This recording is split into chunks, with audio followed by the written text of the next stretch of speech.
ہمارا فوری طور پر جلد از جلد ڈیفنس پیکٹ ہونا چاہیے چین کے ساتھ۔ صرف ایک ملک دنیا میں اس وقت ہے جو ابھی یہودیوں کی دسترس سے باہر ہے، اور کوئی ملک دنیا کا نہیں رہا۔ روس کے ٹکڑے یہودیوں نے کروائے اور بغلے بجائی ہیں اور کہا اب پورے روس کے یہودیوں کو آ جانا چاہیے اسرائیل کے اندر۔ یہ کیا وجہ؟ اب یہ بول رہا ہے کہ کس کی اسکیم ہے، ان کے ہاتھ کتنے لمبے ہیں۔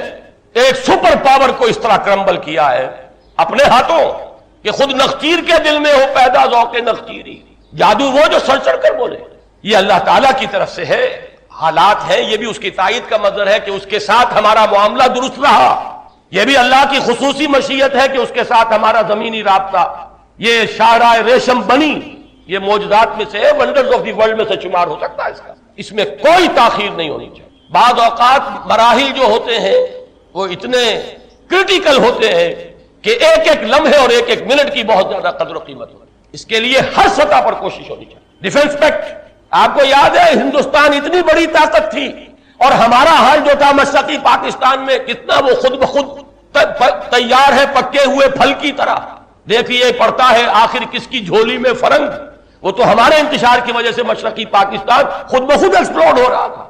پھر بھارت کتنی بڑی طاقت، پھر بھی اس نے جب تک اسی وقت اسی موقع پر 20 سالہ دوستی کا معاہدہ روس کے ساتھ نہیں کیا، اس نے جرأت نہیں کی تھی آگے آنے۔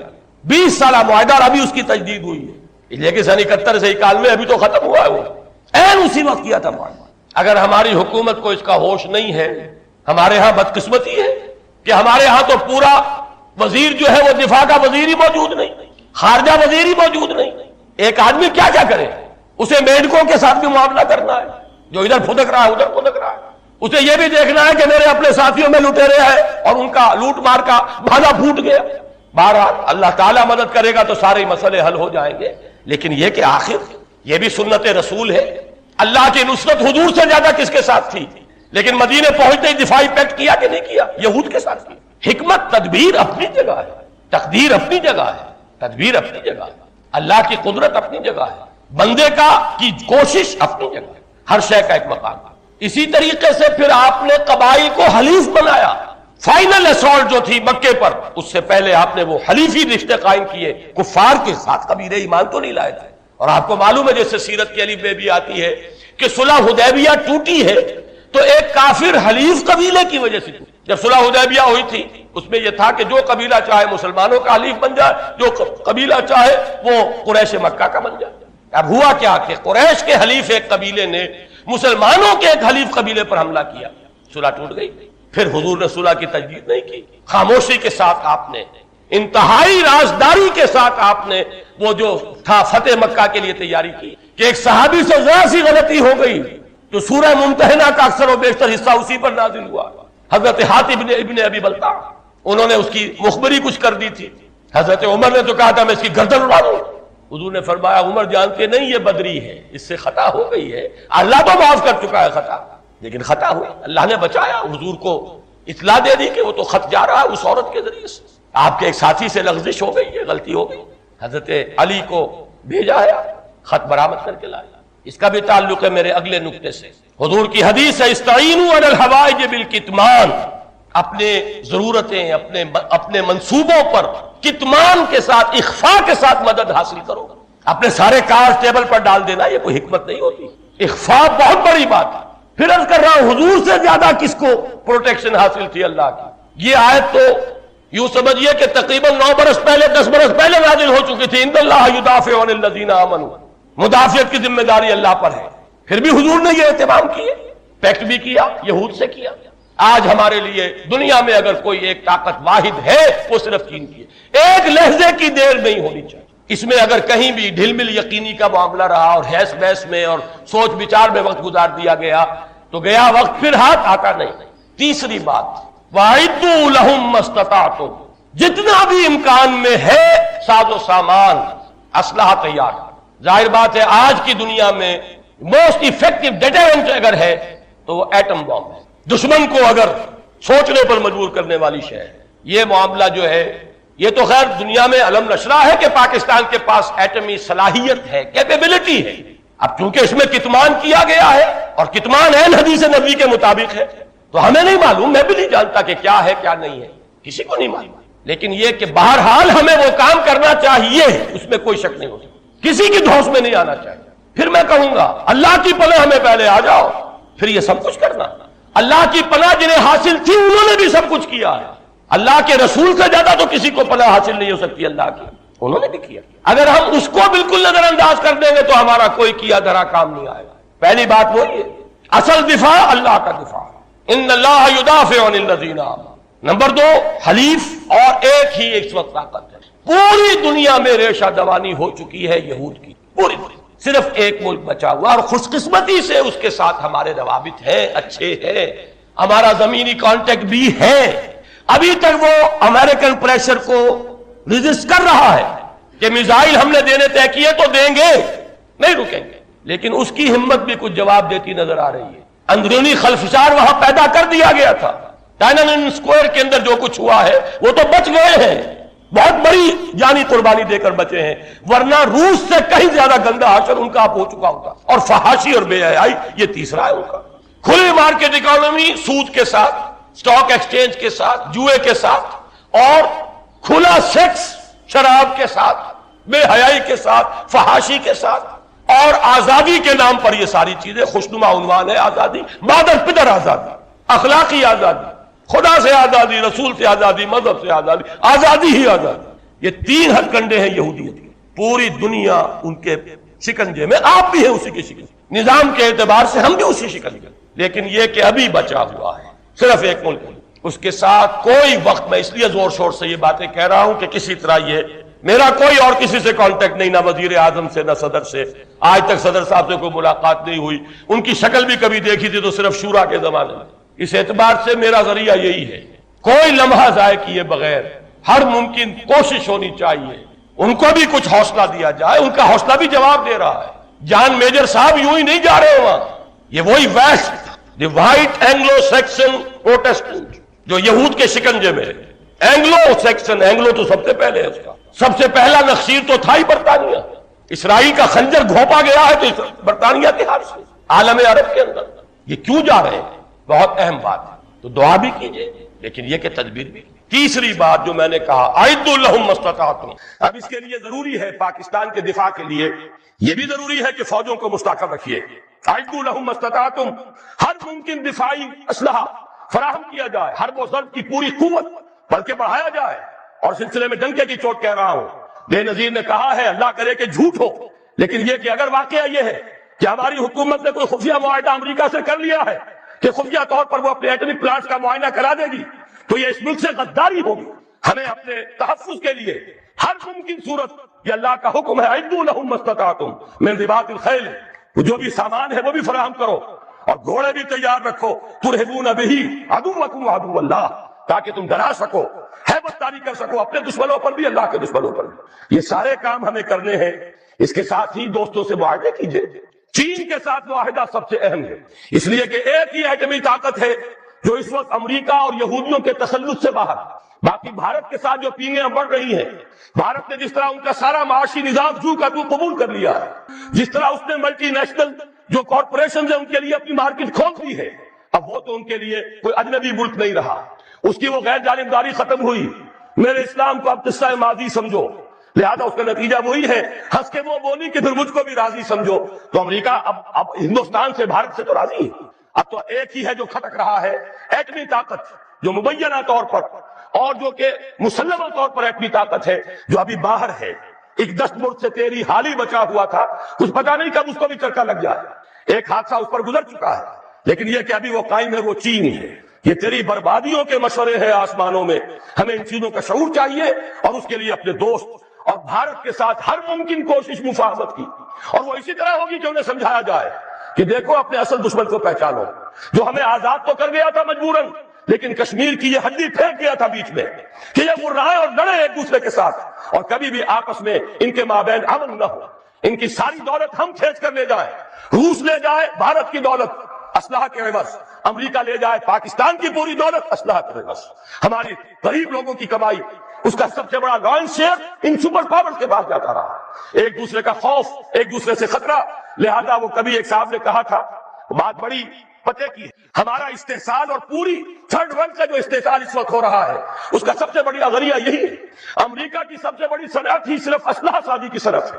اور ہو کیا رہا ہے، ایک دفعہ ایک صاحب نے اعداد و شمار کے حوالے سے بتایا، پورے حیدرآباد ڈویژن جو ہمارا کاٹن گروئنگ بڑا ہی عمدہ علاقہ ہے، وہ جتنی روئی پیدا کرتا ہے وہ ساری روئی دے کر ہم صرف ایک F-16 جہاز لے کر آ جاتے ہیں، اور وہ F-16 جہاز اس کا ایک پرزہ بھی اگر ناکارہ ہو جائے اور جو اصل مالک ہے وہ اسے ریپلیس کرنے کے لیے تیار نہ ہو تو وہ ہمارے لیے بالکل بیکار، وہ تو مل جائے گا کہیں کباڑیوں کے ہاں جا کر بکے گا، اس کا کوئی مسئلہ۔ یہ ہوتا رہا ہے 40 برس 45 برس، اور اس میں یہ کہ اس بات کا پورا اندیشہ ہے، بلکہ یہ کہ زائنسٹ لابی کا پروگرام یہ ہے کہ پاکستان کے بھی ٹکڑے کرائیں اور بھارت کے بھی ٹکڑے کرائیں، تاکہ کوئی طاقت نہ رہ جائے جو ان کو کویسچن کر سکے۔ ہمیں یہ احساس و شعور بھارتیوں کے اندر پیدا کرنا ہے کہ ہم اس کا بیٹھ کر معاملہ کریں، اس کا حل نکالیں، جو وعدے کیے تھے انہیں اب جو تم نے تاکہ نشان پر رکھ دیا تھا ان کو پورا کرو، اور خدا کے لیے آپس میں لڑ مرنے کی بجائے اپنے اصل دشمن کو پہچانو۔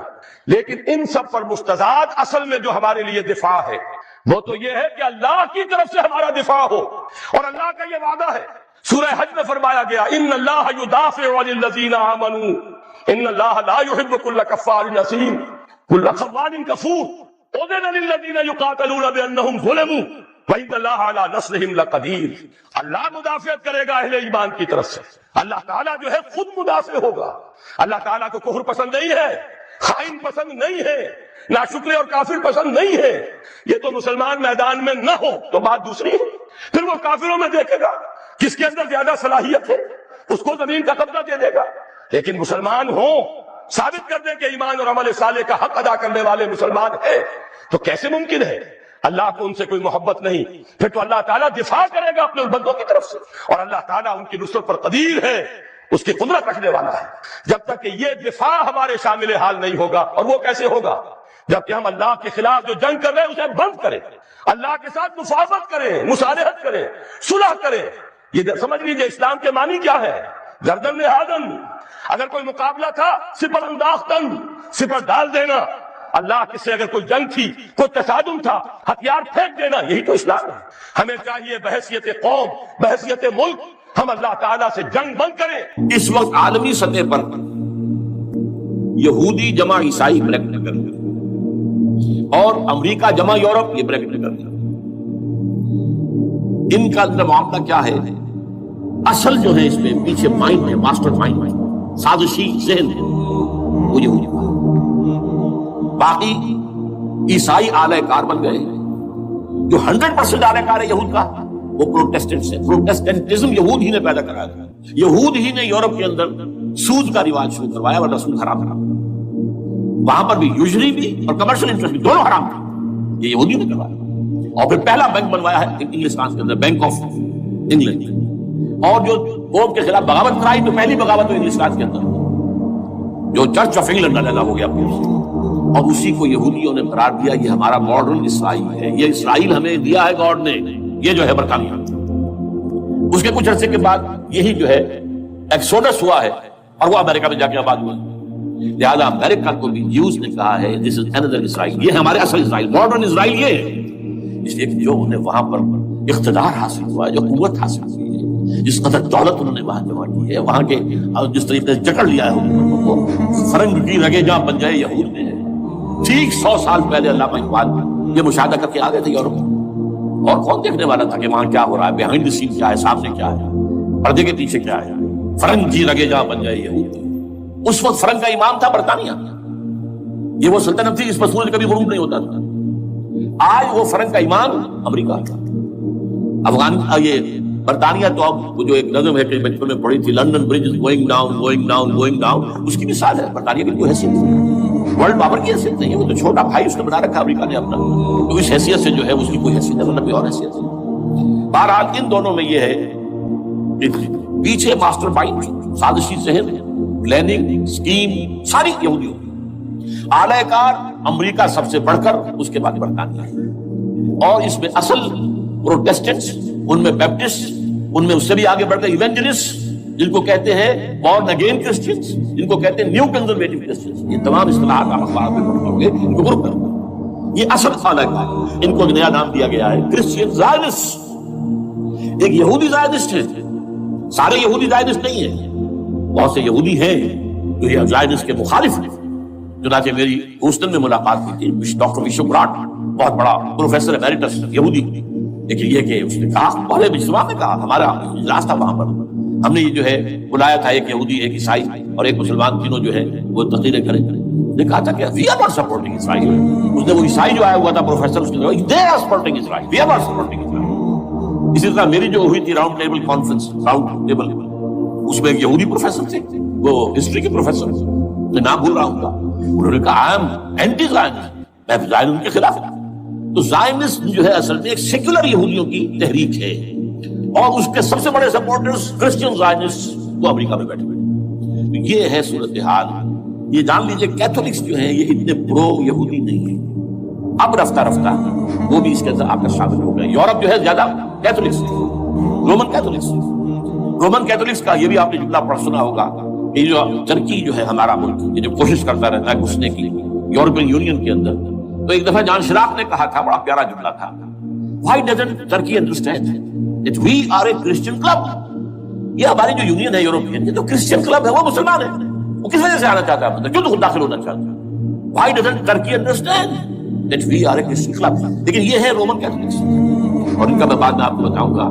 یہی آپ کو معلوم ہے کہ یورپ نے عام طور پر اسرائیل کا اتنا ساتھ نہیں دیا جتنا جو امریکہ دیتا رہا ہے, اور کسی درجے میں ان کے دلوں میں سافٹ کارنر جو ہے عرب فلسطینیوں کے لیے بھی رہا ہے. یہ معاملہ ایران کے بارے میں بھی رہا ہے, جس قدر اسٹرانگ ایکشن امریکہ لینا چاہتا ہے, یہ جو ہے اس کے ساتھ نہیں ہے. یہ دونوں سے فرق ہے, وہ میں اس کا ایک بنیاد بعد میں بتا دوں گا آپ کو.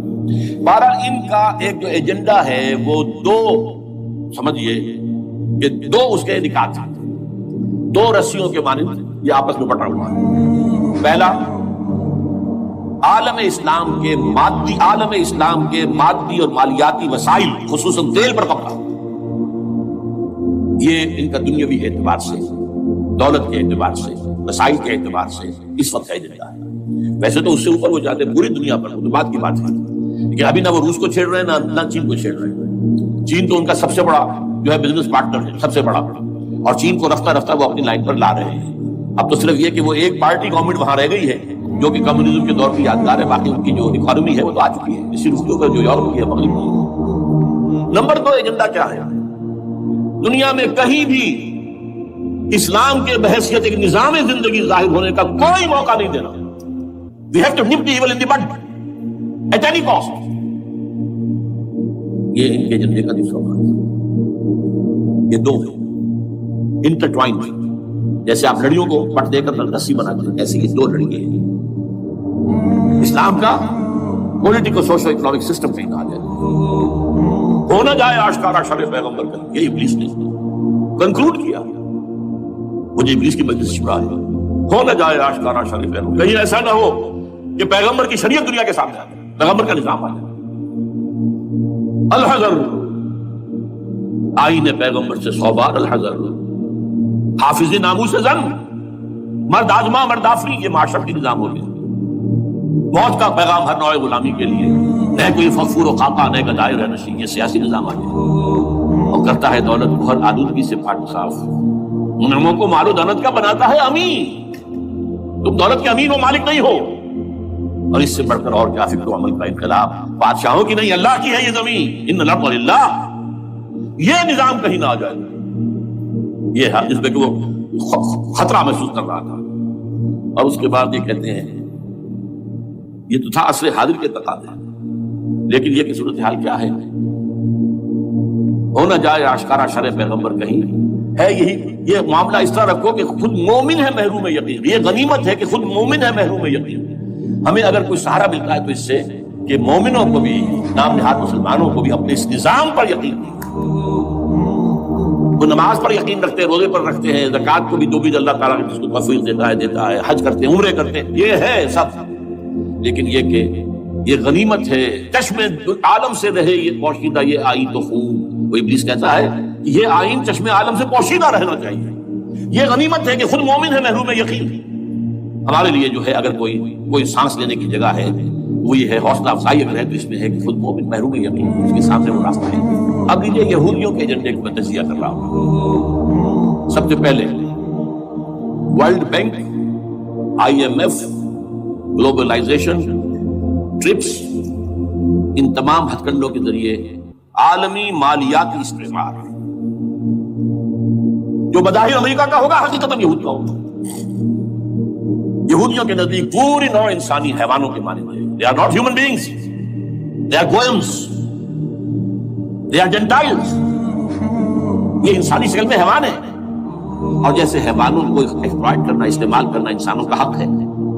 گھوڑے کو آپ باندھتے رہے ہیں ٹانگے کے آگے، اور بیلوں سے آپ ہل جتواتے رہے ہیں، تو جیسے یہ حق ہے ایسے ہمارا حق ہے پوری دنیا کی جو ہے وسائل کو کھینچے. ہاں جیسے گھوڑے اور بیل کو بھی کوئی نہ کوئی دانا تو ڈالنا پڑتا ہے، چارہ بھی دینا پڑتا ہے، تو ان کو بھی کچھ دو. یہ پوری نوع انسانی ورکرز بن کر رہ جائے، حیوان بن جائے، بالکل شہوت کے غلام بنا دو انہیں، اخلاقی اقدار کا بیڑا غرق کر دو، خاندانی نظام کو تہمارا کر دو. یہ باقاعدہ جو protocols of the elders of the Zion جو سب میں موجود ہے لکھا ہوا، جو 1897 میں بھی انہوں نے پاس کیا اپنا پروگرام. بیسل سوئٹزرلینڈ کا ایک شہر ہے. Protocols of the elders of the Zion. ان کو حیوان بنا دو، بس حیوانوں سے کام لیتے رہو. ہاں ان کی کمائی کا کچھ حصہ ان کے لیے چھوڑ دو، وہ بھی زندہ رہیں، وہ بھی آخر کام کیسے کریں گے، اور اصل جو ہے ملائی کھینچ لو اپنے اس نظام کے ذریعے سے. World Bank, IMF، stock exchange, TRIPS, globalisation, اس کے ذریعے سے عالمی مالیاتی استحکام. نمبر 2 ایک ہے ان کا ایجنڈا، یہ تو عالمی ہے. دوسرا ایجنڈا کیا ہے؟ وہ لوکل ہے. وہ کیا ہے؟ گریٹر اسرائیل کا قیام، جس میں مصر کا سارا زرخیز علاقہ شامل ہوگا، جو ڈیلٹا کا علاقہ کہلاتا ہے، جہاں کے اس وقت کے بادشاہ نے حضرت یوسف علیہ السلام کے زمانے کے بادشاہ نے، وہ فرعونہ کے خاندان میں سے نہیں تھا، وہ عرب تھا. عربوں ہی سے کسی وقت کوئی قوم آئی تھی جو کہ مصر پر قابض ہو گئی تھی. اس نے حضرت یوسف کے خاندان کو لا کے وہاں آباد کیا. بہترین جشن کا علاقہ کہلاتا ہے، بہترین. وہ کہتے ہیں ہمارا ہے، ہم رہے وہاں پر کئی سو برس تک رہے. عراق ہمارا ہے، وہاں ہمیں قید میں رکھا گیا، نبوکدنضر دے گیا تھا. عرب کا شمالی حصہ جو ہمارا ہے، وہاں خیبر میں یہودی قلعے تھے، اور وہاں مدینے کے اندر جو ہے 3 قبیلے یہودی تھے جنہیں محمد نے صلی اللہ علیہ وسلم نے وہاں سے نکال پار کیا تھا. یہ جارڈن وارڈن، یہ ترکی کا بھی کچھ حصہ ہمارا ہے. باقی پورا لبنان اور پورا فلسطین، یہ سب اس کے اوپر بنے گا ایک گریٹر اسرائیل. لوگ اور اس کے لیے ضروری ہے ایک بہت بڑی جنگ. ایسے آسانی سے نہیں ہو جائے گا. آرمگیڈون، جس کو حضور نے فرمایا الملحمۃ العظمیٰ، الملحمۃ الکبریٰ، بہت بڑی جنگ، جس کی خوفناکی اور تباہناکی کا اندازہ اس سے کیجیے. حضور فرماتے ہیں کہ اگر ایک باپ کے 100 بیٹے یا ایک دادا کے 100 پوتے ہوں گے تو ان میں سے 99 ختم ہو جائیں گے، ایک بچے گا. اور ایک جگہ فرماتے ہیں اتنی اموات ہوں گی، اتنی لاشیں ہوں گی کہ ایک نفاست پسند پرندہ جو ہے، جو گندگی پہ نہیں اترنا چاہتا. ایک تو ہے یہ